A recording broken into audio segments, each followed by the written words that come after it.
Look, guys, it has been an extremely long day. I'm having a hard trouble talking at the moment.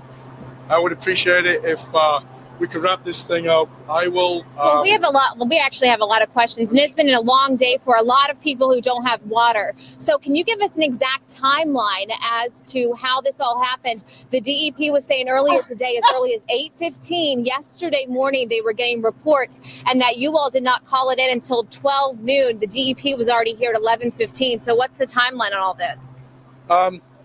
We were aware of the leaking storage tank around 10:30.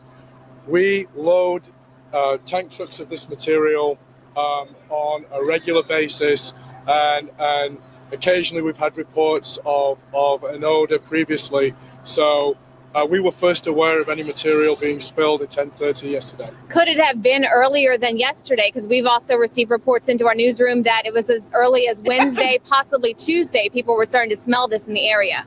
We have no information on that.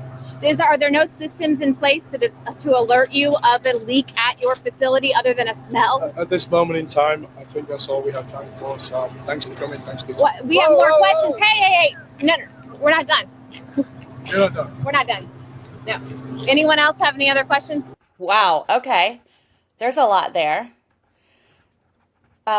So my first reaction, not knowing going into that what the story was, but pretty quickly hearing that it was about people not having water, and then he multiple times drinks fresh water from a bottle, is just completely tone deaf. And the fact that he also at the beginning started it with, let's wrap this up.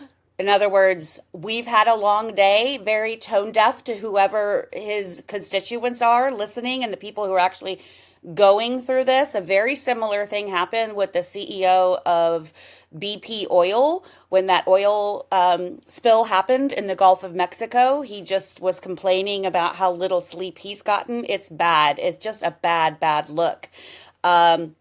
He obviously, this spokesperson, wasn't really studied on the messages. He was stuttering a bit, although I understand that he was under a lot of pressure. And then, in the end, one point you never, ever want to let the reporters control the interview, particularly in a crisis situation. You have a statement, you decide to answer questions or not answer questions, and when you say, that's all we have time for, we will get you more information by this time tomorrow, later tonight, whatever it is, and then you walk away and stick with it.